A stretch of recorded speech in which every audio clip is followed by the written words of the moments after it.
शुरू करते हैं एक नया सेशन, जो कि जैसा आपसे पहले कमिटमेंट किया गया था कि हम 71st बीपीएससी के लिए एक श्योर सिलेक्शन सीरीज चला रहे हैं। मतलब मेंटोरियम आईएएस एक सीरीज चला रहा है जिसका नाम है sure selection series in 71st BPSC. अभी चूंकि 71st बीपीएससी का पीटी होने की तैयारी चल रही है, तो हम लोग पहले पीटी की तैयारी करवा रहे हैं। आगे के सेशन में हम लोग मेंस के एग्जाम पर भी बात करेंगे पीटी हो जाने के बाद। ये जो सीरीज है श्योर सिलेक्शन सीरीज, इसमें हम बहुत सारा कंटेंट आपको देंगे, बहुत सारा स्टडी मटेरियल आपको देंगे, लेकिन उसके लिए आपको हमारे चैनल को सब्सक्राइब करना होगा, शेयर और लाइक करना होगा। दूसरी बात यह है कि इसको चलाने का बेसिक उद्देश्य यह है कि आपके एग्जाम से पहले आपके पूरे सिलेबस को कंप्लीटली कवर कर लिया जाए। साथ ही साथ आपको भी अनुभव दिलवा दिया जाए कि देखिए ये एरिया है जहां से आपको काम करने की जरूरत है, कहां कहां से आपके एग्जाम में क्वेश्चंस पूछे जा सकते हैं, उन एरियाज पर कैसे आपको फोकस करना चाहिए, वो सब इस प्रीवियस ईयर पेपर के डिस्कशन के दौरान हम करते हैं। इस प्रीवियस ईयर पेपर के डिस्कशन सीरीज का सिर्फ इतना उद्देश्य नहीं है कि हम आपको प्रश्नों का आंसर बता दें, वो तो कहीं से भी आपको मिल जाएंगे, लेकिन हम उसके आसपास की चीजों पर भी डिस्कशन करते हैं और साथ साथ आपको ये भी हम बताते रहते हैं कि आगे आपको और क्या करना चाहिए। इससे पहले हम लोगों ने हिस्ट्री और पॉलिटी के क्वेश्चन सीरीज को डिस्कस किया था। आज का जो हमारा क्वेश्चन सीरीज है वो ज्योग्राफी सब्जेक्ट पे है और 17वीं बीपीएससी का क्वेश्चन पेपर है। हालांकि पीछे भी हम लोग 17वीं बीपीएससी का ही क्वेश्चन पेपर डिस्कस कर रहे हैं, तो 17वीं बीपीएससी के हिस्ट्री और पॉलिटी के क्वेश्चन हम लोग डिस्कस कर चुके हैं और आज 70th बीपीएससी का ज्योग्राफी का क्वेश्चन पेपर हम लोग लेके आए हैं, जिसमें Indian geography, world geography, environment ecology, biodiversity, इन सब से जुड़े हुए प्रश्न शामिल किए गए हैं। तो हम लोग इस क्रम को आगे बढ़ाते हैं और सीधे अगले क्वेश्चन पर चलते हैं, जो कि हमारा पहला क्वेश्चन होगा। पहले क्वेश्चन में हम बात करेंगे, पहला क्वेश्चन जो है हमारा वो वर्ल्ड ज्योग्राफी से है और ये पूछ रहा है, मैपिंग से जुड़ा हुआ प्रश्न है। ये पूछ रहा है कि एंडीज पर्वत श्रृंखला कहां पर स्थित है ना, कहां फैलाव है उसका। तो कह रहा है the Andes x tends along which of the following, किसके साथ फैला हुआ है या किन क्षेत्रों में फैला हुआ है। पहला ऑप्शन कह रहा है कि ऑस्ट्रेलिया के पूर्वी तट पर, दूसरा ऑप्शन कह रहा है कि दक्षिण अमेरिका के पश्चिमी तट पर, तीसरा ऑप्शन कह रहा है कि इंडिया के पश्चिमी तट पर, चौथा ऑप्शन कह रहा है कि उत्तरी अमेरिका के पश्चिमी तट पर। इसमें से जो सही आंसर है वो है west coast of South America. Andes और रॉकीज नाम की दो पर्वत श्रृंखलाएं हैं जिनका निर्माण बलन के प्रक्रिया से हुआ है, फोल्डिंग की प्रोसेस से हुआ है, और जो पैसिफिक प्लेट है उस पर अमेरिकन प्लेट की बेंडिंग से उसका निर्माण हुआ है। मतलब कि पैसिफिक प्लेट और अमेरिकन प्लेट के टकराने से जो बेंड क्रिएट हुआ है उससे रॉकीज और एंडीज पर्वत श्रृंखलाओं का निर्माण हुआ है, जिनमें से रॉकीज जो है वो west coast of North America में पाई जाती है और जो एंडीज है वो west coast of South America में पाई जाती है। वो चीन, नॉर्थ अमेरिका से लेकर साउथ अमेरिका तक चेन पूरी फैली हुई है। जहां तक वेस्ट कोस्ट ऑफ इंडिया की बात है तो यहाँ पर पश्चिमी घाट पहाड़ियां पाई जाती हैं। तो सही आंसर क्या है, west coast of South America. West coast of South America के चारों की तरफ जो फैली हुई पर्वत श्रृंखलाएं हैं उन्हीं को एंडीज कहा जाता है। ये साउथ अमेरिका के 7 देशों में फैली हुई हैं। अगर हम नॉर्थ से साउथ इन देशों को पहचानना चाहें तो देखिए कौन कौन से देशों में ये फैली हुई हैं। सबसे पहले आप देख सकते हैं सबसे नॉर्दर्न मोस्ट पार्ट जो है इसका कहाँ है, वेनेजुएला में है, और सबसे सदर्न मोस्ट पार्ट कहाँ है, वो है अर्जेंटीना में। तो एंडीज पर्वत का सबसे उत्तरी हिस्सा वेनेजुएला में और सबसे दक्षिणी हिस्सा कहाँ है, सबसे दक्षिणी हिस्सा है अर्जेंटीना में। और वेनेजुएला से साउथ में जाते हैं तो कोलंबिया देश पड़ता है, वहां पर भी इसका फैलाव है। उससे और साउथ जाने पर इक्वेडोर में इसका फैलाव है, उससे और साउथ जाने पर पेरू में इसका फैलाव है, उससे और साउथ में जाने पर चिली में इसका फैलाव है, और उससे और साउथ जाने पर अर्जेंटीना में फैलाव है। और ये जो बोलीविया है ये भी इसमें फैला हुआ है। तो अगर हम नॉर्थ से साउथ इसको लगाना चाहें तो क्या बनेगा, वेनेजुएला, कोलंबिया और इक्वाडोर, पेरू, बोलीविया, चिली और अर्जेंटीना, इन 7 देशों में ये फैला हुआ है।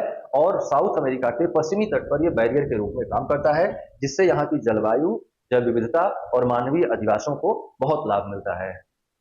बहुत महत्वपूर्ण माउंटेन चेन है ये साउथ अमेरिका के लिए।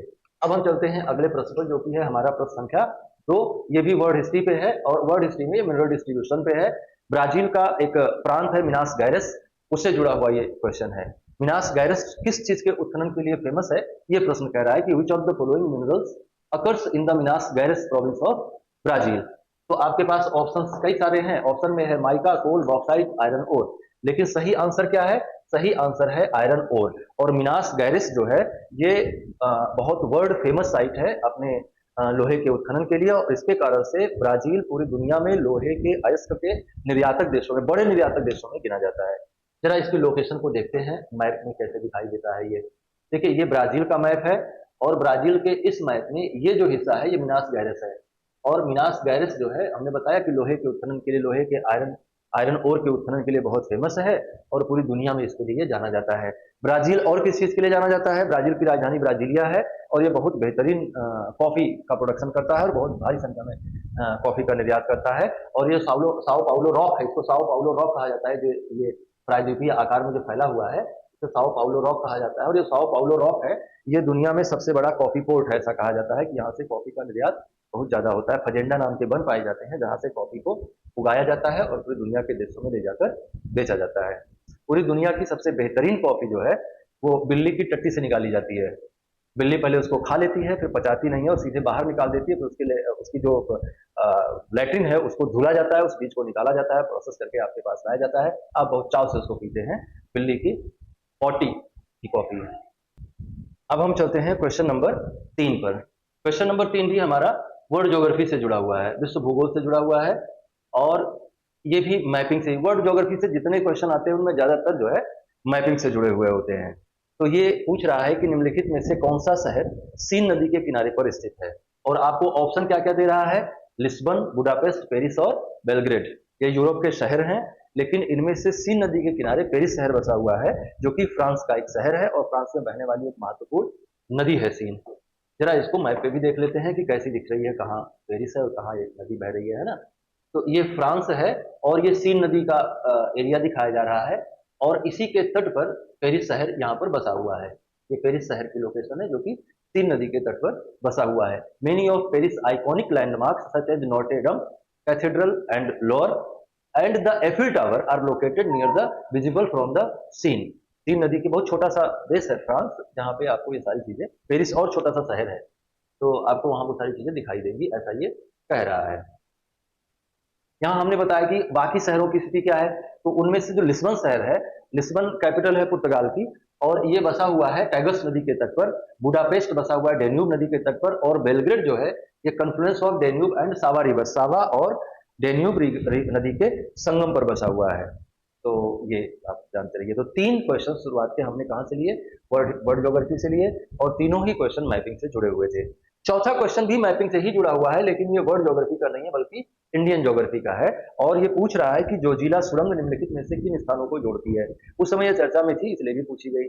तो जोजिला जो टनल है वो श्रीनगर और लेह को जोड़ती है। श्रीनगर और लेह के बीच में एक बहुत महत्वपूर्ण मार्ग के रूप में उसको विकसित किया गया है और सभी मौसम में दोनों शहरों के बीच संपर्क स्थापित किया जा सके, इस बात को ध्यान में रखते हुए इसे बनाया गया है। श्रीनगर और जो लेह है वो लद्दाख में है और श्रीनगर जो है वो श्रीनगर है, तो श्रीनगर और लद्दाख के बीच में कनेक्टिविटी को स्ट्रॉन्ग करने के लिए ये रास्ता बनाया गया है। बहुत महत्वपूर्ण है, स्ट्रेटेजिक पॉइंट से भी बहुत महत्वपूर्ण है और यात्रियों के आवागमन की दृष्टि से भी बहुत महत्वपूर्ण है। जो जोजिला टनल है आप देखेंगे तो श्रीनगर और उसके बीच में, लेह के बीच में ये जोजिला पास है और ये जोजिला टनल है। तो ये श्रीनगर और लेह को जोड़ रही है और आगे नीचे जो बड़ा लाचा है हिमाचल प्रदेश का, वहां तक इस वक्त लेह, बड़ा लाचा से जो लेह को जा रही है वो भी जुड़ रही है। तो इस तरह से ये स्ट्रेटेजिकली बहुत इंपॉर्टेंट है और साथ ही साथ ये यात्रियों के आवागमन के लिए बहुत महत्वपूर्ण भी है। तो ये जो है कुछ बातें इसमें, connectivity between Srinagar, Jammu Kashmir and Leh in Ladakh. Tunnel passes through Jojila Pass, which is often closed in winter due to heavy snowfall. Once completed it will significantly reduce travel time and enhance military and civilian movement. Military और civilian movement दोनों को ये बढ़ाएगी। ये बहुत important है, आप जानते रहिएगा इसके बारे में, है ना। और भी इस तरह के जो है उनको आप देखते रहिएगा। श्रीनगर एंड जम्मू जो दूसरा ऑप्शन था वो कह रहा है कि this stretch is already connected by other highway and tunnels, खासतौर से कौन सा? Banihal tunnel, north Zoji La. तो श्रीनगर और जम्मू किससे जुड़े हुए हैं? बनिहाल सुरंग से जुड़े हुए हैं, ये भी आपको याद रखना चाहिए। मनाली और जम्मू का ये बात हो ही नहीं सकती क्योंकि Zojila is far from this route, बहुत दूर है उससे वो। Manali and Lahaul Spiti valley this connected by Atal tunnel, ये भी बहुत इंपॉर्टेंट है आपके लिए। मनाली और लाहौल स्पीति को जोड़ने वाली टनल का नाम क्या है? अटल टनल है। और जोजिला तो खैर उससे बहुत दूर है, जोजिला की बात यहाँ करना ठीक नहीं है। तो ये सारे फैक्ट भी आपको याद रखने हैं। क्वेश्चन नंबर 5 जो है ये भी बहुत महत्वपूर्ण प्रश्न है। इसको आप साइंस में रख सकते हैं, इसको आप इन्वायरमेंट में रख सकते हैं, लेकिन ज्योग्राफी सबसे बेहतरीन सब्जेक्ट है जिसके साथ जोड़कर आप इन्वायरमेंट पढ़ सकते हैं। हालांकि आप थोड़ा साइंटिफिक होना चाहिए आपको इन्वायरमेंट को पढ़ते समय। क्वेश्चन पूछ रहा है कि वायु प्रदूषण का मुख्य कारण निम्नलिखित में से कौन सा है? तो आप क्या बताएंगे कि इसमें सबसे प्रमुख कारण वायु प्रदूषण पूछ रहा है, इस बात को आप ध्यान रखेंगे। कॉजेज ऑफ पोल्यूशन, प्रदूषण का सबसे प्रमुख कारण कौन है, ये पूछ रहा है। तो पहला कह रहा है एयर पोल्यूशन को ध्यान में रखिएगा, है ना, कि एयर पोल्यूशन कौन सबसे ज्यादा करेगा, तो डिफोरेस्टेशन तो करेगा निश्चित तौर पर। डिफोरेस्टेशन जो है वो क्या करेगा कि कार्बन सिंक को कम करेगा, जिसके कारण से जो कार्बन डाइऑक्साइड का अवशोषण होता है वो कम हो जाएगा और कार्बन डाइऑक्साइड की मात्रा बढ़ जाएगी वायुमंडल में। लेकिन ये कोई बहुत बड़ा प्रदूषण का कारण नहीं बनेगा। ये क्या होगा, ये CO2 की मात्रा को बढ़ा देगा, जिसके कारण से निचली लेयर में वायु का घनत्व बढ़ जाएगा, वायुमंडल का घनत्व बढ़ जाएगा। और इस बढ़े हुए घनत्व के कारण से ऊपर से आने वाली प्रकाश की किरणें तो नीचे चली आती हैं, क्योंकि उनका लैम्डा बहुत कम होता है, वो अवरक्त वो बहुत ही इंफ्रारेड होती हैं। इसके कारण से उनमें जो लैम्डा होता है, उनका तरंग दैर्ध्य जो होता है बहुत कम होता है और वायुमंडल को पार करके अर्थ सरफेस पे पहुंच जाती है। लेकिन अर्थ सरफेस के गर्म होने के कारण से जो अवरक्त विकिरण निकलता है वो उसका लैम्डा बहुत ज्यादा होता है, तरंग दैर्ध्य बहुत ज्यादा होता है, जिसके कारण से वो डेंस एटमॉस्फेयर के द्वारा ट्रैप कर लिया जाता है। और उसकी इस ट्रैपिंग के कारण से एटमॉस्फेयर के निचले लेयर का टेम्परेचर बढ़ने लगता है, जिसके बहुत सारे खतरनाक परिणाम आते हैं। इसी को हम क्या कहते हैं, ग्लोबल वार्मिंग कहते हैं। तो ग्लोबल वार्मिंग का खतरा बढ़ा देता है कार्बन डाइऑक्साइड का कॉन्सेंट्रेशन ज्यादा होना। तो इसलिए वो है तो, लेकिन वायु प्रदूषक नहीं है वो। एक्सेसिव यूज ऑफ पेस्टिसाइड, ये भी है, ये इन्फिल्ट्रेट होकर, पेस्टिसाइड इन्फिल्ट्रेट होकर फूड चेन में भी जाता है, तो फूड चेन को भी कंटामिनेट करता है, साथ साथ ये अंडरग्राउंड वाटर को भी कंटामिनेट करता है। लेकिन ये थोड़ा बहुत ये एयर पोल्यूशन भी करता है, लेकिन उतना ज्यादा इफेक्टिव मेजर नहीं है एयर पोल्यूशन के लिए। डिस्पोजल ऑफ प्लास्टिक, ये भी निश्चित तौर पर करता है, लेकिन ये कह रहा है कि which of the following major cause.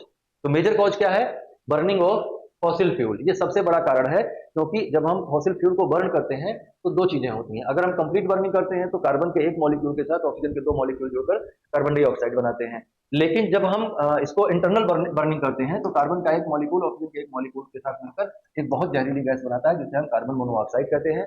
और कार्बन मोनोऑक्साइड का जो आपके ब्लड के साथ जुड़ने की क्षमता है वो ऑक्सीजन की क्षमता से 1000 गुना ज्यादा है। मतलब कि जब आप श्वसन की क्रिया में अगर कार्बन मोनोऑक्साइड अंदर जाता है तो वो HbCO जल्दी बना लेगा HbO2 बनने की जगह। हीमोग्लोबिन के साथ O2 जुड़े उससे पहले हीमोग्लोबिन के साथ कौन जुड़ जाएगा, कार्बन मोनोऑक्साइड जुड़ जाएगा। जिसके कारण से क्या होगा कि आप जब सांस लेंगे तो आपके ब्लड स्ट्रीम में कार्बन मोनोऑक्साइड चला जाएगा, और कार्बन मोनोऑक्साइड जाएगा तो तो आपको ऑक्सीजन नहीं मिलेगी, और ऑक्सीजन नहीं मिलेगी तो आपके जो सेल्स में बर्निंग होती है, माइटोकॉन्ड्रिया में जो ऊर्जा बनने की प्रक्रिया होती है वो बंद हो जाएगी, और वो बंद हो गई तो आप व्यक्ति का क्या होगा, राम नाम सत्य हो जाएगा। तो ये बहुत घातक है कार्बन मोनोऑक्साइड। और ये सब मोटरसाइकिलों से, कारों से, और इस तरह की जो भी इनकम्प्लीट बर्निंग होती है, इंटरनल बर्निंग होती है, उनसे सबसे कार्बन मोनोऑक्साइड का भारी मात्रा में उत्सर्जन होता है, जो कि बहुत चिंता का विषय है ना। तो बर्निंग ऑफ फॉसिल फ्यूल जो है वो सबसे इंपॉर्टेंट है। नीचे आपको तमाम बातें बताई गई हैं। बर्निंग ऑफ फॉसिल फ्यूल से एक और बहुत घातक चीज आती है, वो है पर्टिकुलेट मैटर्स, जिनको आप सस्पेंडिंग पर्टिकुलेट मैटर्स कहते हैं। ये 2.5 से लेकर 10 माइक्रोन तक इनका साइज होता है, और ये बहुत ज्यादा नुकसान करते हैं हमारे लंग्स को, क्योंकि श्वसन की प्रक्रिया में हमारे अंदर चले जाते हैं, और अंदर जाकर ये क्या करते हैं, ये हमारे फेफड़े में जमा हो जाते हैं, और इनके जमा होने से हमारे फेफड़े में टार जमा हो जाता है, जो कि आदमी को बहुत बहुत बीमार कर देता है। तो आपका ख्याल रखें। अच्छा, ये प्रोसेस और क्या करती है, स्मॉग बनाती है। स्मॉग का मतलब कि water vapour plus dust particles, या जिनको आप अभी SPM कहते हैं, सस्पेंडिंग पर्टिकुलेट मैटर। जब ये वाटर वेपर के साथ सस्पेंडिंग पर्टिकुलेट मैटर्स मिलते हैं, मतलब धुआं मिलता है, मोटे शब्दों में कहिए कि धुएं के कण मिलते हैं, तो वो स्मॉग क्रिएट करते हैं। और आपने देखा होगा कि जब ठंडी शुरू हो रही होती है, दिवाली के आसपास के हिस्से में महानगरों में बड़ी खराब स्थिति निर्मित कर देते हैं, और लोगों को श्वसन संबंधी समस्या भी निर्मित कर देते हैं। तो ये स्मॉग क्रिएट कर देते हैं, क्लाइमेट चेंज को बढ़ावा देते हैं, एसिड रेन करवाते हैं। एसिड रेन का मतलब ऐसा नहीं कि एसिड बरसने लगेगा, जो पानी का pH वैल्यू है वो कम हो जाएगा, जिससे पानी एसिडिक हो जाएगा। रिस्पिरेटरी इलनेसेस क्रिएट करते हैं, श्वसन संबंधी बहुत सारी बीमारियां निर्मित करते हैं हमारे शरीर में, और उसका मेन कारण है कि स्मॉग क्रिएट होना, है ना। तो ये सारी चीजें हैं। अच्छा, इनमें और जो चीजें ऑप्शन में आपको बताई गई थी उन पर भी आप एक सरसरी निगाह से देख लीजिए कि उनका क्या। जैसे डिफॉरेस्टेशन मैंने कहा कि इनडायरेक्टली कंट्रीब्यूट करता है। जैसे आपने फॉसिल फ्यूल जलाया तो कार्बन डाइऑक्साइड तो बनेगा, लेकिन उस कार्बन डाइऑक्साइड को सोखेगा कौन, तो जंगल सोखेंगे। लेकिन जब आप डिफॉरेस्टेशन कर दीजिएगा तो आप दुगना तरह से नुकसान पहुंचा रहे हैं वायुमंडल को। आप एक तरफ तो CO2 के उत्पादन को भी बढ़ा रहे हैं और CO2 के कंजप्शन को घटा रहे हैं, तो ये दोहरा नुकसान कर रहा है, डबल नुकसान कर रहा है। तो ये बहुत चिंतनीय स्थिति हो जाएगी। तो डिफॉरेस्टेशन इनडायरेक्टली कंट्रीब्यूट करता है एयर पोल्यूशन में। एक्सेसिव यूज ऑफ पेस्टिसाइड्स, मैंने कहा कि ये प्राइमरली सॉइल और वाटर पोल्यूशन को क्रिएट करता है। और disposal of plastic leads to soil and water contamination, मैंने आपको बताया कि वाटर को कंटामिनेट करेगा। तो इस तरह से ये सभी प्रदूषक हैं, लेकिन वायु प्रदूषण में इनका योगदान उतना नहीं है जितना फॉसिल फ्यूल का है। अगला जो क्वेश्चन है वो है फसलों के क्रम से, है ना। ये भी एक क्वेश्चन कई बार आपके एग्जाम में पूछा जाता है। तो कभी रबी से पूछा जाता है, कभी खरीफ से पूछा जाता है, कभी जायद से पूछा जाता है। तो भारत में फसलों को उगाने के लिए तीन सस्यावर्तन, तीन क्रॉप रोटेशन बनाए गए हैं, जिन्हें सस्यावर्तन कहा जाता है। सस्य आवर्तन, क्रॉप रोटेशन। तो क्रॉप रोटेट करती है कैसे? इस तरह से कि वो एक सीजन में एक सीजन ऑफ क्रॉप को हम क्या कहते हैं? रबी कहते हैं। एक सीजन ऑफ क्रॉप को हम क्या कहते हैं? खरीफ कहते हैं। एक सीजन ऑफ क्रॉप को हम क्या कहते हैं? जायद कहते हैं। इन तीनों को कैसे तय करते हैं? तो ये सीजन के अकॉर्डिंग तय करते हैं। जैसे ठंडियों की फसल को हम रबी कहते हैं, नवंबर दिसंबर में आप इनको बोइएगा और मार्च अप्रैल में इनको आप हार्वेस्ट कर लीजिएगा। तो इनको आप क्या कहिएगा? इनमें गेहूं है, चना है, सरसों है, इस तरह की फसलें आती हैं। खरीफ जो है वो आप गर्मियों की फसल है, गर्मी और बरसात की फसल है। इधर आप उसको जून और जुलाई में उसकी रोपाई करिएगा धान की, और उसको नवंबर अक्टूबर नवंबर तक आप उसकी हार्वेस्टिंग कर लीजिएगा, अक्टूबर नवंबर तक आप उसको काट लीजिएगा। इसमें मेन क्रॉप जो है वो राइस है। जायद जो है वो इन दोनों के बीच में है, मार्च से जून जुलाई के बीच में जो फसलें हम उगा लेते हैं कम शॉर्ट ड्यूरेशन के लिए, कम टाइम के लिए, जैसे खीरा, ककड़ी, तरबूज, खरबूजा, इस तरह की जो फसलें होती है जो आजकल आप खा रहे हैं गर्मियों में, वो सब किसकी फसलें हैं? जायद की हैं। हालांकि स्टोरेज फैसिलिटी के आ जाने से अब सभी फसलें सभी टाइम में मिलती हैं, ऐसा कुछ नियम नहीं है, लेकिन उगाए जाने का सीजन और अप्रोप्रिएट सीजन, जैसे गेहूं उगाना है तो आपको तापमान 15 डिग्री सेंटीग्रेड या उससे कम चाहिए। तो 15 डिग्री सेंटीग्रेड से कम तापमान की स्थिति भारत में कब आएगी?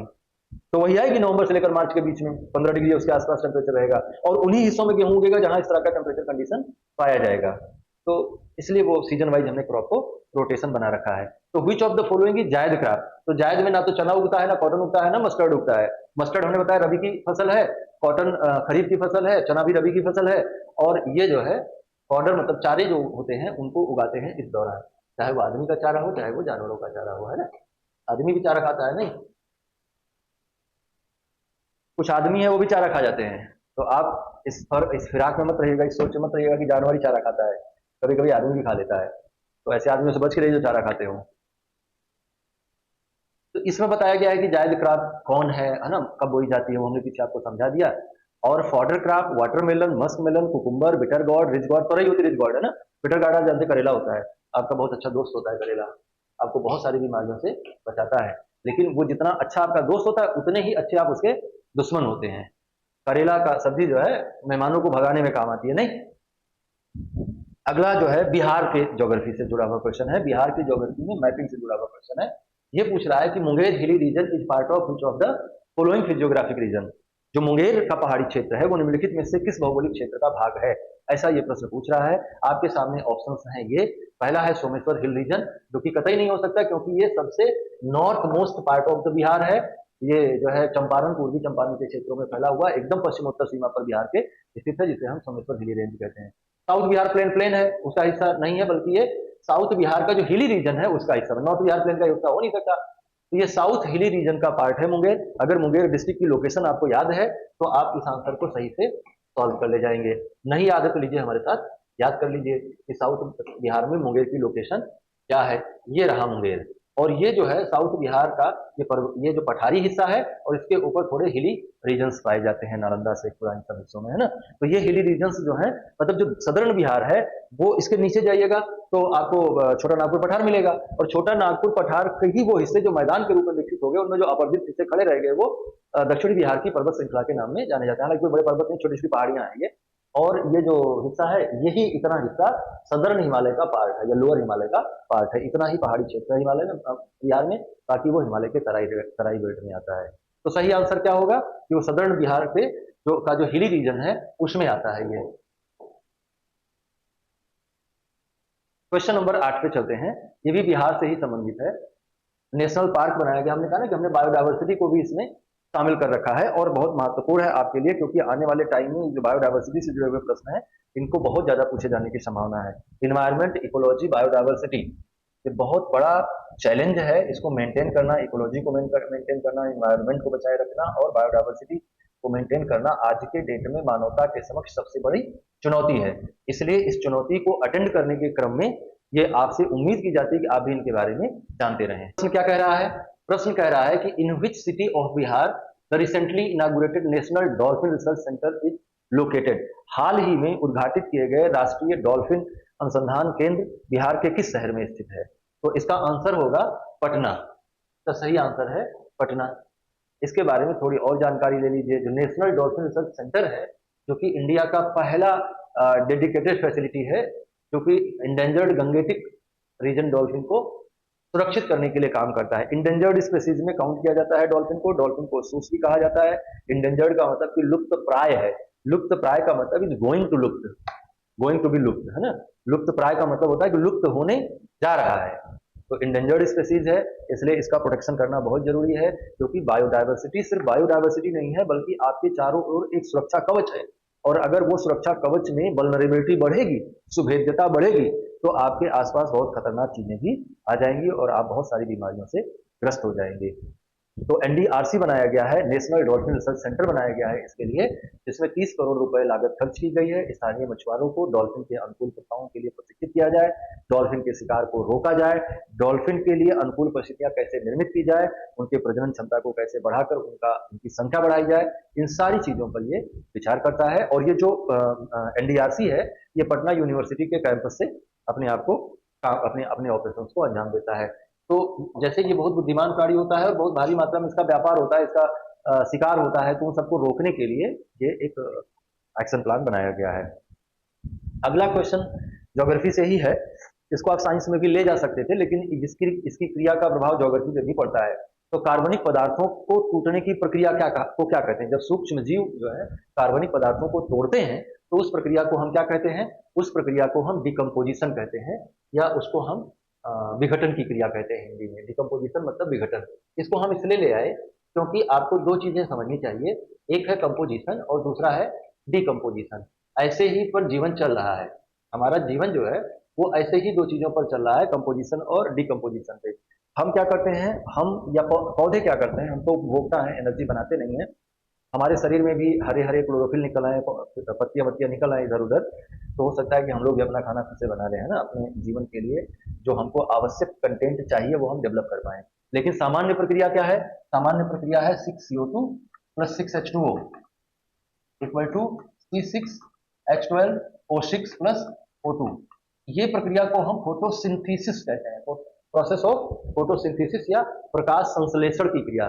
प्रकाश संश्लेषण में क्या हो रहा है? कंपोजिशन हो रहा है, और कंपोजिशन से कंपोजिशन से क्या बन रहा है? ग्लूकोज बन रहा है, और फिर वो फूड चेन के माध्यम से आप तक पहुंच रहा है। फिर हम मर जाते हैं। मर जाने का मतलब हम स्थायी रूप से कभी मरते नहीं है, मरकर आप जानिएगा कि मौत झूठी है। लेकिन जैसे ही जीवन आपको मिलेगा, फिर मौत से बड़ा सच कोई आपको दिखाई नहीं देगा, और फिर आप मौत से डरते रहेंगे, एक दिन फिर मौत आएगी और फिर आप जानेंगे कि झूठ है, और फिर आप मौत से डरना शुरू कर देंगे। तो ये समस्या है इस दुनिया में। बहुत समस्याएं हैं, लेकिन आपको समस्याओं की ओर नहीं, आपको समाधान की ओर देखना चाहिए। आप समाधान की ओर नहीं देखते हैं, आप समाधान तक नहीं पहुंच पाते हैं, यही आपकी समस्या है। अगर आप समाधान के ओरिएंटेड सोचना शुरू करेंगे, तो आपको पता चलेगा कि समस्या तो थी ही नहीं, वो तो केवल एक मानसिक अवस्था थी हमारी। तो इस बात का जरूर ख्याल रखें। तो कंपोजिशन हो जाता है, जिससे आप में फूड इकट्ठा हो जाता है। फिर वो क्या होता है, मरने के बाद जब जैव रासायनिक क्रियाएं बंद हो जाती हैं, जब बायोकेमिकल रिएक्शंस बंद हो जाते हैं, तो बहुत सारे डिकम्पोजर्स इनको नष्ट कर देते हैं कार्बनिक पदार्थों को, और जो ये सी है और ओ है और एच है, ये सब इंडिपेंडेंट हो जाएंगे। और इस तरह से इन सब का अपना कार्बन का एक चक्र, हाइड्रोजन का अपना साइकिल है, ऑक्सीजन का अपना साइकिल है, और उसी साइकिल में कंपोजिशन और डिकम्पोजिशन की प्रोसेस से गुजरते रहते हैं। तो क्या क्रिया कहेंगे इसको? डिकम्पोजिशन, या हिंदी में इसको हम विघटन कहते हैं। विघटन की क्रिया होती है जिससे वो फिर से सरल तत्वों में टूट जाते हैं, है ना। बाकी जो आप जान ही रहे हैं कि रेस्पिरेशन क्या है, श्वसन की क्रिया को रेस्पिरेशन कहते हैं। फर्मेंटेशन मतलब किण्वन होता है, और किण्वन का मतलब कि किसी चीज का अल्कोहल में कन्वर्ट होना, या किसी चीज का सड़ने की क्रिया है। तो ये आगे समझाया गया आपको। Decomposition is biological process in which micro organism like bacteria and fungi break down organic matters such as dead plants and animals into simpler substance. क्योंकि ये जो हमारे शरीर में इकट्ठा हुआ है, ये सिंपलर सब्सटेंस नहीं है, ये बहुत कॉम्प्लेक्स सब्सटेंस है। और जो पौधे करते हैं, जैसे पौधों को हम लोग इन जनरल बोलते हैं कि भोजन बनाते हैं। अगर आप इकोलॉजी बायोडाइवर्सिटी पढ़ेंगे, इकोलॉजी पढ़ेंगे, तो पौधे के बारे में क्या पढ़ेंगे कि पौधा भोजन का उत्पादक है। लेकिन अगर ध्यान से देखिएगा तो उत्पादन वो भी नहीं करता है, वो क्या करता है? सिंथेसिस करता है। मतलब कि कार्बन है पहले से सिस्टम में, ऑक्सीजन है पहले से सिस्टम में, हाइड्रोजन है पहले से सिस्टम में, और उसको वो क्या कर रहा है? उसको वो सिंथेसाइज कर दे रहा है, और फिर आपको खाने के लायक बना दे रहा है। तो उसी को फिर से उसके ओरिजिनल फॉर्म में ले जाना चाहिए। तो आप इससे ये भी जान सकते हैं कि ये जो जीवन है हमारा, ये बड़ा ही क्रमिक गति वाला है। और जब भी आपके जीवन में कभी भी कोई भी उतार चढ़ाव आए, तो आप घबराए नहीं, आप ये धैर्य रखें और याद करें और पहले के आपकी खराब स्थितियों को, उनसे आप निकल आए हैं बाहर, और ये याद रखें कि एक दिन आप इस परिस्थिति से भी बाहर निकल जाएंगे। क्यों? क्योंकि सब कुछ चक्रीय है। अगर आप सुख पा रहे हैं तो आप याद रखें कि आपको एक दिन दुख भी मिल सकता है, और अगर आप दुख में हैं तो आप याद रखें कि एक दिन आपको सुख भी मिल सकता है। तो धैर्य बनाए रखें, इसको पढ़ लें, है ना। ये पूरी प्रोसेस को समझाया गया है यहाँ पे। क्वेश्चन नंबर 10 पे आते हैं। ये क्वेश्चन कह रहा है कि in which of the following states of India has major reserves of the coal, निम्नलिखित में से किस राज्य में कोयले के सबसे अधिक भंडार पाए जाते हैं। तो अगर इसमें एक कोई ऑप्शन नहीं होता तो हम इसमें चुनते, लेकिन अपने पास ऑप्शन डी है, ऑल ऑफ द अबव। तो ऑल ऑफ द अबव जो है वो सही आंसर होगा, क्योंकि उड़ीसा, झारखंड और छत्तीसगढ़, इन सभी राज्यों में कोयले के डिपोजिशन पाए जाते हैं। मेजर जो कोल रिजर्व एरियाज हैं वो इनकी यहाँ पर कोल रिजर्व इन इंडिया करके हमने एक मैप दिया है आपको, इसको आप समझ लीजिए, है ना। कोल रिजर्व इन इंडिया जो है उसमें जम्मू कश्मीर का ये क्षेत्र भी कोयला काबू करता है और महत्वपूर्ण रीजन है कोयले का। राजस्थान के इस क्षेत्र में भी थोड़ा बहुत कोयला, गुजरात के इन हिस्सों में थोड़ा बहुत कोयला, लेकिन ये सब अलग अलग क्वालिटी के कोयले हैं। ये जो हिस्सा है जो आप देख रहे हैं जिसमें झारखंड, छत्तीसगढ़ और उड़ीसा का रीजन आ रहा है, उड़ीसा तेलंगाना का रीजन आ रहा है, ये मेजर कोल बेल्ट है इंडिया की। इसके अलावा नॉर्थ ईस्ट में भी थोड़े बहुत कोल डिपोजिशन इंडिया में पाए जाते हैं। कोयला कई तरह का पाया जाता है, जिनमें बिटुमिनस, लिग्नाइट और एंथ्रासाइट कोयला होता है ना। और एंथ्रासाइट भारत में कम है, और ये जो बिटुमिनस है इसके डिपोजिशन इन हिस्सों में पाए जाते हैं। लिग्नाइट के डिपोजिशन इन हिस्सों में पाए जाते हैं, जो कि बहुत महत्वपूर्ण टाइप ऑफ कोल है। तो आप इस मैप को देख लीजिएगा, उनकी साइट्स को याद कर लीजिएगा, ताकि आपके एग्जाम में आगे ये काम आए। क्वेश्चन नंबर 11 है, यह भी इन्वायरमेंटल कंजर्वेशन से है। पीसीआरए का पूरा नाम क्या है? तो पीसीआरए क्या है उसको देखिए, वो है petroleum conservation and research association, PCRA. Option 1 सही है। ये क्या करता है? ये लोगों में ऐसी प्रैक्टिसेस को इंडोर्स करता है जिससे कि लोग कम से कम पेट्रोल यूज करें और ज्यादा से ज्यादा उसकी एफिशिएंसी को यूटिलाइज कर पाए, ताकि कम से कम इन्वायरमेंटल लॉस हो। और चूंकि पेट्रोल एक ऐसा रिसोर्स है जो एक ना एक दिन जरूर खर्च हो जाएगा, एक ना एक दिन जरूर खत्म हो जाएगा, इसलिए भी उसकी सुरक्षा किया जाना जरूरी है, उसको सुरक्षित किया जाना जरूरी है। तो इसके ऑब्जेक्टिव बताए गए हैं कि एनर्जी एफिशिएंसी को प्रमोट करेगा various sector of the economy में, और एक्सेसिव कंजप्शन ऑफ पेट्रोल को क्या करेगा? कम करेगा, और लोगों के बीच फ्यूल कंजर्वेशन और इन्वायरमेंटल प्रोटेक्शन को लेकर अवेयरनेस कैंपेनिंग करेगा। तो ये वास्तव में इन्वायरमेंटल प्रिजर्वेशन के लिए बनाया गया है। 1978 में इसको बनाया गया था, और पेट्रोलियम एवं प्राकृतिक गैस मंत्रालय के अधीन ये काम करता है। Ministry of petroleum and natural gas, government of India के अधीन ये काम करता है। क्वेश्चन नंबर 12 पे चलते हैं। Which type of rock is formed from cooling and solidification of the lava? Lava के ठंडा होकर जमने से किस प्रकार की चट्टान बनती है? बहुत आसान सा प्रश्न है, और आप जानते हैं कि 3 प्रकार की चट्टानें पाई जाती हैं।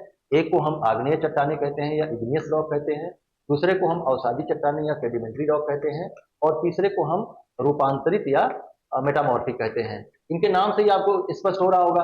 आग्नेय मतलब कि ये इग्नियस होंगी, आग से बनी होंगी, मतलब लावा के जमने से बनी होंगी। तो ये बहुत सिंपल सा आंसर है इसका कि इग्नियस रॉक होगी। सेडिमेंटेशन मतलब कि एक प्रोसेस है, एक परत के ऊपर दूसरी परत का जमा होना, इस प्रक्रिया को हम क्या कहते हैं? सेडिमेंटेशन कहते हैं। परत दर परत जमाव से जो चट्टान बन जाएगी उसको हम सेडिमेंट्री रॉक या अवसादी चट्टान कहेंगे। मेटामॉर्फिक का मतलब क्या है? रूपांतरित। रूपांतरित का मतलब क्या है? इसने अपने रूप में अंतर किया होगा, और रूप में अंतर किस कारण से करती है? डिस्प्लेसमेंट के कारण से कर सकती है, रूप में अंतर तापमान के कारण से कर सकती है, रूप में अंतर दबाव के कारण कर सकती है।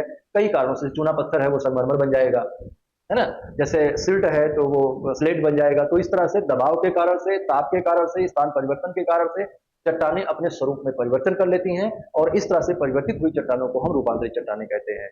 जहां पर चाहे वो हवा के झोंके से अवसादों का जमा हो रहा हो, चाहे पानी के बहाव से अवसादों का जमा हो रहा हो, चाहे ग्लेशियर के साथ गति करने से बहाव का अवसादों का जमा हो रहा हो, अगर किसी कारण से अवसादों का जमाव होता है तो इसको हम अवसादी चट्टानें कहेंगे। तो ये आपको समझाया गया है, इसको आप जरा आगे की स्लाइड में देख लीजिए कि igneous rock are formed by the cooling and solidification of lava. Lava के जमने और उसके स्थिरीकरण से इनका निर्माण होता है सरफेस पे। लावा अगर बाहर जमता है तो बहिर्गामी चट्टानें बनती हैं, एक्सट्रूसिव इग्नियस रॉक बनती हैं, और अगर अंदर जमता है तो इंट्रूसिव इग्नियस रॉक बनती है। फिर इनके भी कई टाइप बनते हैं, लेकिन हम एक एग्जांपल लेके आए हैं बाहर जमा, तो आपको बढ़िया एग्जांपल है उसका बेसाल्ट, जो कि भारत के दक्षिणी हिस्सों में पाया जाता है। बेसाल्टिक चट्टानों से बना हुआ है भारत का जो प्रायद्वीपीय पठार है, और इसीलिए बेसाल्टिक चट्टानों के क्षरण से वहां पर काली मिट्टी का विकास हुआ है, और वो काली मिट्टी बहुत उपयुक्त है किसके लिए? कॉटन की खेती के लिए। और ऐसा ही अगर इंट्रूसिव इग्नियस रॉक है तो वो क्या बनाएगी, उसका एक एग्जांपल है ग्रेनाइट। तो अगर जमीन के अंदर लावा का मैग्मा का जमा हो गया है तो क्या बन जाएगी, इंट्रूसिव बन जाएगी, और जमीन के ऊपर आकर सरफेस पे आकर जमा हुआ है तो उससे क्या बनेगी, एक्सट्रूसिव इग्नियस रॉक बनेगी। उसका एग्जांपल बेसाल्ट है, इसका एग्जांपल ग्रेनाइट है ना। ये सारी बातें जो पीछे ऑप्शन में और थी वो इसमें समझाई गई हैं, आप जरूर इनको एक बार देख लीजिएगा। हम लोग चलते हैं क्वेश्चन नंबर 13 पर, जो कि ह्यूमन ज्योग्राफी से जुड़ा हुआ प्रश्न है। कि आपसे पूछ रहा है कि निम्नलिखित में से कौन भारत से ग्रामीण और शहरी प्रवास का कारण है। ग्रामीण से शहरों में लोग चले जाते हैं, गांवों से शहरों में चले जाते हैं लोग, इसका प्रमुख कारण क्या है। अच्छा, ये कह रहा है इसका कारण क्या है, तो देखिए क्या कारण है। ये कारण तो है भाई, लोग सबसे ज्यादा जो नगरीय पलायन की प्रवृत्ति है भारत में, उसमें नंबर 1 पे है सर्चिंग ऑफ जॉब। लोग नौकरियों की तलाश में गांवों को छोड़कर शहर में चले जाते हैं। दूसरा महत्वपूर्ण कारण है, अच्छा जॉब है वहां क्यों, क्योंकि higher labour demand in cities. शहरों में श्रम की मांग अधिक है, और श्रम की मांग अधिक है लेकिन पर्याप्त मात्रा में श्रम उपलब्ध नहीं है, तो श्रम की अधिक मांग के कारण से वहां चले जाते हैं। अनबैलेंस रूरल अर्बन डेवलपमेंट, जो हमारी सरकार के द्वारा ग्रामीण और नगरीय विकास की संरचना को निर्मित किया गया है, उसमें बहुत असंतुलन है। जो सुविधाएं शहर में उपलब्ध है वो सुविधाएं गांव में उपलब्ध नहीं है, तो कुछ लोग इसके कारण भी शहरों में जाकर रहने लगते हैं। जो गांव और शहर का असंतुलित आधारिक संरचना है, उसके कारण से भी गांव के लोग अधिक सुविधा में रहने के लालच में शहरों में आकर रहने लगते हैं। या हम कह दें कि सारे ही, तो सही आंसर क्या होगा, ये सारे ही कारण गांवों से शहरों की ओर पलायन के लिए जिम्मेदार हैं, इसलिए आंसर क्या होगा, ऑल ऑफ द अबव, है ना। या इसमें इसमें देखो हमने एक टेबल बनाई है जिसमें समझाने का प्रयास किया है कि कौन सा किसके लिए पुश और पुल का फैक्टर के रूप में काम करता है। जैसे देखिए, few jobs in rural areas, गांवों में क्या है, नौकरियां कम है, ये पुश करता है ग्रामीण आबादी को शहर की ओर जाने के लिए।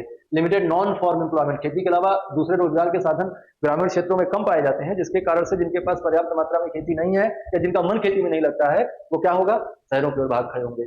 दूसरा है हाई लेबर डिमांडिंग सिटीज, ये पुल करता है पॉपुलेशन को अपनी ओर, आकर्षित करता है, नौकरियां आकर्षित करती हैं, तो लोग जाके शहरों में काम करते हैं, ज्यादा अपॉर्चुनिटीज पाते हैं, सर्विसेज सेक्टर में, इंडस्ट्री सेक्टर में, कंस्ट्रक्शन में, डेली डेली मजदूर के रूप में बहुत सारा इस तरह से काम होता है। अनबैलेंस रूरल अर्बन डेवलपमेंट क्या करता है, पॉपुलेशन को पुश करता है कि जाओ अच्छी सुविधा के लिए शहर में, गाँव में मत रुको, है ना। अगर आपके पास पैसे हैं, आप अच्छे जीवन जीना चाहते हैं, तो आपको शहरों में आना चाहिए। क्वेश्चन नंबर 14 पे चलते हैं, जो कि इंडियन ज्योग्राफी में जुड़ा हुआ है मैपिंग के साथ। तो भारत की पर्वत श्रृंखलाओं से जुड़ा हुआ है, बहुत इंपॉर्टेंट है। इसमें पूछा गया है कि गारो हिल्स, नंदा देवी, कामेत और K two, which of the following is their correct sequence from the east to west. इनको ईस्ट टू वेस्ट आपको लगाना है, मतलब कि पूरब से पश्चिम के क्रम में लगाना है आपको, है ना। मतलब कि आपके सबसे पूरब में कौन मिलेंगी, तो आपके सबसे पूरब में कैसे लगाना है सीक्वेंस, ईस्ट टू वेस्ट लगाना है। सबसे पूरब में जो मिलेंगी, सबसे पूरब में आपको कौन मिल रहा है, सबसे पूरब में आपको मिल रहा है गारो हिल्स, है ना। और सबसे पश्चिम में जाएगा तो काराकोरम श्रृंखला में आपको कौन मिलेगा, केटू मिलेगा। तो अगर इन चारों ऑप्शन में आप देखिएगा तो सही ऑप्शन क्या बनेगा, ये 1 2 3 4, है ना।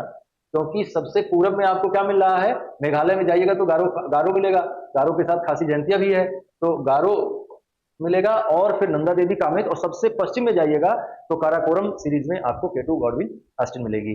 तो 1 2 3 4 इज करेक्ट आंसर है। ओके, आगे इसको थोड़ा यहाँ पे भी देख लेते हैं, इनके बारे में कहाँ कहाँ पे स्थित है, और यहाँ इसको थोड़ा मैप में देख लेते हैं। वहां पे तो आपने देख ही लेंगे स्लाइड रो के, वो उसके बारे में जो डिटेल लिखा गया है वो आप देख लीजिएगा, है ना। अब आप देखें कि अगर हम गारो खासी जयंतिया की बात करें तो ये मेघालय प्रांत है, और यहाँ पर ये गारो खासी जयंतिया हिल्स पाई जा रही हैं। दूसरा हमारा था नंदा देवी, नंदा देवी आपका यहाँ पाया जा रहा है। तीसरा हमारा कामेत था जो कि यहाँ पाया जा रहा है, और चौथा जो है वो ये यहाँ पे पाया जा रहा है, नंगा पर्वत पे केटू है।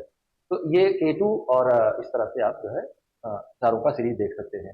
इसके अलावा बाकी पहाड़ियों में जैसे डाफला हिल्स है, पटकाई भूम है, नागा हिल्स है, ये भी पूछी जा सकती हैं कि सबसे ईस्ट में कौन सा पाया जाता है, या इनको पूछा जा सकता है कि सबसे वेस्ट में कौन सा पाया जाता है। ये जो है पामेरियन पठार है, ये हिंदुकुश पर्वत श्रृंखला, ये कुनलुन माउंटेन्स है, तो इनको एक बार जरूर आप देख लीजिएगा। यहाँ काराकोरम श्रृंखला है ना, ये लद्दाख सीरीज है, ये जास्कर रेंज है, इनको एक बार आप अच्छे से देख लीजिएगा ताकि आपको ये बातें समझ में आ जाए। हम चलते हैं अगले प्रश्न की ओर। अगला प्रश्न है हमारा प्रश्न संख्या 15, और ये नदियों पर आधारित है। Which of the following river is different from the others. निम्नलिखित में से कौन सी नदी अन्य नदियों से भिन्न है। अब देखिए निम्नलिखित में से कौन सी नदी अन्य नदियों से भिन्न है, तो इसमें है पेनगंगा, महानदी, तुंगभद्रा, नर्मदा। तो आपको लग रहा होगा भाई नर्मदा भिन्न है, बाकी सब भारत के बहाव के नियम का पालन करते हैं, भारत का जो दक्षिण भारत का बहाव है वो वेस्ट टू ईस्ट है, लेकिन ये जो है एक ऐसे वैली में बहती है जो पहले से बनी बनाई घाटी है, जिसे हम रिफ्ट वैली कहते हैं। रिफ्ट वैली में बहने के कारण से ये उसके उल्टे बहती है, ईस्ट टू वेस्ट बहती है। इससे नर्मदा बाकी नदियों से अलग है। तो देखिए भाई, थोड़ा इनका कोर्स को समझने का प्रयास करिए। Why Narmada different from other, तो ड्रेनेज डायरेक्शन के कारण से डिफरेंट है, वेस्ट वर्ड बहती है और अरेबियन सी में जाके मिलती है, जबकि पेनिनसुलर इंडिया की सभी नदियां, मतलब सभी का मतलब हम कह रहे हैं कि जो पश्चिमी घाट के इस तरफ से बहती है। अगर कोई नदी पश्चिमी घाट, ये वेस्टर्न घाट है, और वेस्टर्न घाट हाइट्स क्या है, इनको आप कह सकते हैं कि ये जो है जल विभाजक है, इसलिए इनके इधर कोई भी नदी निकलेगी तो इस तरफ आएगी, लेकिन वेस्टर्न घाट हाइट्स के इस तरफ जितनी भी नदियां हैं वो सब इस तरफ के लिए बहती हैं। तो सामान्य बहाव भारत, दक्षिणी भारत का क्या है, पश्चिम से पूरब की ओर है, लेकिन एक नदी नर्मदा जो है ये अमरकंटक से निकलकर और कहाँ जाती है, ये जाके अरब सागर में गिरती है, रिफ्ट वैली में बहती है। रिफ्ट वैली का मतलब है कि अगर किन्हीं दो पर्वतों के बीच दो दो इनके अगल बगल ब्लॉक माउंटेन्स बने हुए हैं, ये ब्लॉक माउंटेन है विंध्याचल और सतपुड़ा, विंध्याचल और सतपुड़ा के बीच में जो घाटी है उसको हम रिफ्ट वैली कहते हैं, उसी में नर्मदा का बहाव है। तो इस कारण से भैया लोगों, नर्मदा क्या है, वो सबसे अलग है। बाकी नदियों के बारे में भी, पेनगंगा जो है पेनिनसुलर रिवर है, जिसकी ओरिजिन होती है अजंता पहाड़ियों से, महाराष्ट्र से, और ये ईस्टवार्ड बहते हुए जाके कहाँ मिलती है, गोदावरी के साथ जुड़ जाती है और अंततः गोदावरी बे ऑफ बंगाल में चली जाती है। दूसरी नदी हमारे ऑप्शन में थी Mahanadi, it is also peninsular river, ये भी प्रायद्वीपीय नदी है, और छत्तीसगढ़ के उच्च भूमियों से निकलकर पूरब की ओर बहते हुए बे ऑफ बंगाल में जाकर खत्म हो जाती है। तुंगभद्रा नदी, ये भी पेनिनसुलर नदी है, ये भी प्रायद्वीपीय नदी है, कर्नाटक में पश्चिमी घाट से निकलती है और पूरब की ओर बहते हुए कृष्णा को ज्वाइन करके बंगाल ड्रेनेज में चली जाती है, बे ऑफ बंगाल में चली जाती है। ऐसे ही नर्मदा भी है, पेनिनसुलर रिवर है, अमरकंटक से निकलती है मध्य प्रदेश से, लेकिन ये वेस्ट बोर्ड बहते हुए अरेबियन सी में जाकर गिरती है, इसीलिए बाकी नदियों से अलग है। कुछ of the following drainage system drains lands of Bihar, Bihar में कौन सी नदी इनमें से बह रही है, तो आपके सामने है यमुना। यमुना जो है यमुनोत्री से निकलती है, लेकिन इलाहाबाद में ही गंगा में मिलकर अपना कोर्स खत्म कर लेती है, तो इसलिए ये जो है आगे नहीं जा पाती है। नर्मदा हमने बताया कहाँ बहती है, महानदी भी हमने बताया कहाँ बहती है। अब बचती है घाघरा, घाघरा का नाम है सरयू या करनाली नदी, अयोध्या में इसी को सरयू कहते हैं, इसी नदी के किनारे अयोध्या धाम बसा हुआ है, जहाँ भगवान राम का जन्म हुआ था, जहाँ एक भव्य मंदिर भगवान राम का बना हुआ है, आप वहां दर्शन करने के लिए जा सकते हैं। तो करेक्ट आंसर क्या है, करेक्ट आंसर है Ghaghara. Ghaghara river also known as Karnali river, Karnali नदी के नाम से भी जानते हैं, जैसा हमने कहा नेपाल में इसको करनाली या मापचा शांको कहते हैं तिब्बत में, और इंडिया में जब एंटर करते हैं इसको सरयू नदी कहते हैं, और जब ये अयोध्या को पार करती है तो इस नदी का नाम घाघरा हो जाता है। इसकी ओरिजिन जो है ये northern slope of the Himalaya से है, तिब्बत से निकलती है, जिस ग्लेशियर से निकलती है उस ग्लेशियर का नाम है मापचा चुंगो ग्लेशियर, है ना। और significant river of northern Bihar drainage, उत्तरी बिहार के अपवाह की महत्वपूर्ण नदी है। एक बार आप इसको मैप पे भी देख लेंगे तो आपको और ज्यादा कॉन्सेप्ट क्लियर हो जाएगा। यमुना बिहार में बहती नहीं है, नर्मदा बिहार में बहती नहीं है, घाघरा बहती है, और महानदी जो है वो भी नहीं बहती है।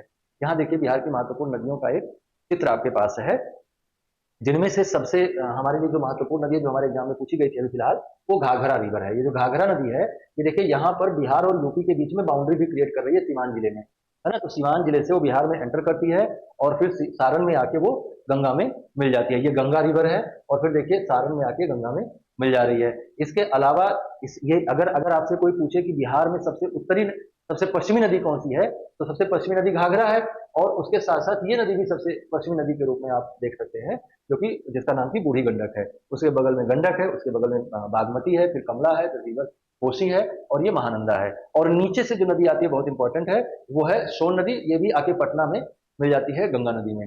तो आप इन नदियों के बारे में थोड़ी जानकारी रखिएगा, ये कौन कौन से जिलों में बहती हैं वो भी इस मैप में दर्शाया गया है, तो आप ये भी ध्यान रखिएगा, क्योंकि कई बार आपसे पूछा जाता है कि किस जिले में बहती है, तो इस बात को भी आप ध्यान में रखेंगे। क्वेश्चन नंबर 17 है, ये ज्योग्राफी से नहीं बल्कि ये जो है एस्ट्रोलॉजी से है, एस्ट्रोनॉमी से है। तो एस्ट्रोनॉमी में क्या क्वेश्चन पूछ रहा है कि which of the following is highly elongated elliptical orbit, इनमें से किसकी कक्षा लंबी दीर्घवृत्ताकार होती है, लंबी अंडाकार होती है, और आपके ऑप्शन है मेटेओराइट्स, मेटेओर, एस्टेरॉयड और कॉमेट्स। तो इनको हिंदी में कहते हैं, मेटेओराइट्स को कहते हैं उल्का, उल्का पिंड, और मेटेओर्स को कहते हैं उल्का। तो अगर गिर गया तो उल्का पिंड, और रास्ते में ही नष्ट हो गया तो उसको मेटेओर्स कहते हैं। तो मेटेओर्स उल्का हो गया, और एस्टेरॉयड जो है ये क्षुद्र ग्रह कहे जाते हैं, क्षुद्र ग्रह कहे जाते हैं। और ये जो है कॉमेट, इनको पुच्छल तारे कहा जाता है। तो ये पुच्छल तारा जो है, इसकी जो ऑर्बिट है वो लंबी इलेक्ट्रिकल ऑर्बिट होती है, लंबी अंडाकार इनकी कक्षा होती है, और ये बहुत ठंडे जमे हुए सेलेस्टियल बॉडीज हैं, जो जब सूर्य के आसपास के हिस्से में आते हैं तो सूर्य की रोशनी के कारण इनमें जो डस्ट और स्मोक पार्टिकल्स जमे हुए होते हैं वो रिलीज होते हैं, और सामने से पीछे की ओर ये वायुमंडल का निर्माण करते हैं। तो जो पूछ जैसा दिखाई देता है इसीलिए इनको उच्छल तारा कहा जाता है।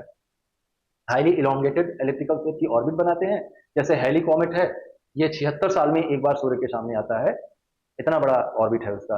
अब देखिए सेलेस्टियल बॉडीज जो बाकी और ऑप्शन में थी, जैसे मेटोराइट्स है, तो नो ऑर्बिट, इनकी कोई ऑर्बिट नहीं होती है। ये क्या होते हैं कि ये आ, मंगल और बृहस्पति के बीच में एक बेल्ट है, जिसे एस्टेरॉयड बेल्ट कहा जाता है। इसमें 40 से 50 हजार ऐसे छोटे सेलेस्टियल बॉडीज है व्हिच रिवॉल्विंग अराउंड द सन, और ये आपस में टकराते रहते हैं। इनकी तो ऑर्बिट है, एस्टेरॉयड्स हैं, इनकी ऑर्बिट है, ये मंगल और बृहस्पति के बीच में घूम रहे हैं सूर्य के चारों ओर। लेकिन कभी कभी इनमें जो घूमने वाले सेलेस्टियल बॉडीज हैं ये आपस में टकरा जाते हैं, और इनके आपस में टकराने के कारण से टूट जाते हैं, और इनके टूटे हुए हिस्से कई बार मंगल के बाद अगर आप आइएगा तो अर्थ होगा, तो मंगल के एटमॉस्फेयर को पार करके अर्थ के एटमॉस्फेयर में आ जाते हैं, और एटमॉस्फेरिक फ्रिक्शन के कारण से जलने लगते हैं। और अगर ये जल जाते हैं रास्ते में ही, तो इनको हम शूटिंग स्टार कहते हैं, या इनको हम मेटेओर्स कहते हैं। तो मेटेओर्स या शूटिंग स्टार कहते हैं जब रास्ते में जल गए। लेकिन अगर इनका कुछ हिस्सा बच गया और पृथ्वी से आके टकरा गया, तो पृथ्वी पर गड्ढा कर देगा, भूकंप ले आ देगा, तबाही मचा देगा, इसको हम मेटेओराइट्स कहेंगे। और इसी तरह के मेटेओराइट्स के कारण से पृथ्वी पर ऐसा माना जाता है कि जो बड़े आकार की छिपकलियां थी, जिन्हें आप डायनासोर्स कहते हैं, वो इसी कारण से मर गए, है ना। तो एस्टेरॉयड जो है वो कहा कि वो तो घूमते ही रहते हैं सूर्य के साथ, उनका तो कुछ कहना ही नहीं है। कॉमेट्स हाईली इलोंगेटेड होते हैं, मैंने आपको बताया। विच of the following port is an artificial port. पूरी दुनिया में जो पोर्ट्स हैं वो दो तरह के होते हैं, आर्टिफिशियल होते हैं और नेचुरल होते हैं। तो ये पूछ रहा है कि which of the following port is an artificial port, इनमें से कौन सा पोर्ट आर्टिफिशियल है। तो कोची नेचुरल है ना, चेन्नई आर्टिफिशियल है, मार्मागोआ और मुंबई ये दोनों नेचुरल पोर्ट्स हैं। ये तीन नेचुरल हैं, इनमें से एक चेन्नई पोर्ट जो है वो आर्टिफिशियल पोर्ट है, जो कि मानव निर्मित है। आर्टिफिशियल का मतलब कि इसको खोद कर बनाया गया होगा। Is oldest artificial port of the India, develop in 19th century, और इसको अंग्रेजों के द्वारा विकसित किया गया था। इसका उद्देश्य था दक्षिण भारत में अंग्रेजी व्यापार को ज्यादा अच्छे से संचालित कर पाना, है ना। यहाँ देखिए हमने आपको सभी के बारे में कुछ ना कुछ बताया है। तो कोची क्या है, वो नेचुरल हार्बर है, located on the south west coast, natural harbour है, दक्षिण पश्चिमी तट पर स्थित है। चेन्नई आर्टिफिशियल है, और ये does not have natural harbour, है ना, रिक्वायर्ड एक्सटेंसिव इंजीनियरिंग वर्क, इसके द्वारा उसको डेवलप किया गया है। मार्मागुआ जो है ये नेचुरल है और गोवा में लोकेटेड है, और सबसे बेस्ट नेचुरल हार्बर के रूप में माना जाता है। मुंबई भी नेचुरल है, और ये भी वेस्ट कोस्ट पर लोकेटेड है। यहाँ पर हमने आपको एक मैप दिया है जिससे आप ये समझ सकें कि मेजर पोर्ट्स इन इंडिया की लोकेशन क्या है। देखिए जिसमें से आपने आपके ऑप्शंस में जो था वो था चेन्नई, वो यहाँ पर लोकेटेड है। चेन्नई के बगल में इन्नौर भी है ना, ये आप ध्यान रखें। बाकी जो सारे दिए गए थे वो वेस्ट कोस्ट पे है, मैंगलोर वेस्ट कोस्ट पे है, new Mangalore sorry Cochin west coast पे है, न्यू मैंगलोर वेस्ट कोस्ट पे है, मार्मागोआ वेस्ट कोस्ट पे है। ये जेएलपी है, जवाहरलाल नेहरू पोर्ट ट्रस्ट है, जो कि आर्टिफिशियल है, और उसी के बगल में मुंबई है जो कि नेचुरल है। बाकी छोटे मोटे भी इसमें दिए गए हैं, इनको आप मैप से देख लीजिएगा, समझ लीजिएगा, रट लीजिएगा, क्योंकि यहाँ से क्वेश्चन आगे भी आपके एग्जाम में आएगा। क्वेश्चन नंबर 19 है, which of the following is an iron ore, निम्नलिखित में से कौन एक लौह अयस्क है। मिनरल पढ़ते समय हम लोग इसको पढ़ लेते हैं, वैसे तो ये कोर ज्योग्राफी नहीं है, लेकिन ज्योग्राफी में जब हम मिनरल डिस्ट्रीब्यूशन पढ़ते हैं तो कौन से मिनरल का क्या यूज होता है और कौन से मिनरल के कौन कौन से ओर पाए जाते हैं ये भी हम पढ़ लेते हैं। तो इसमें लिमोनाइट, पाइराइट, सिनेबार और बॉक्साइट, ये चार ऑप्शन है आपके पास, और पूछ रहा है कि कौन इसमें से आयरन ओर है, तो आंसर होगा लिमोनाइट, ऑप्शन ए। यहाँ पे आपको समझाया गया है कि लिमोनाइट आयरन ओर है, कंटेन्स हाइड्रेटेड आयरन ऑक्साइड पाया जाता है। पाइराइट आयरन सल्फाइड है।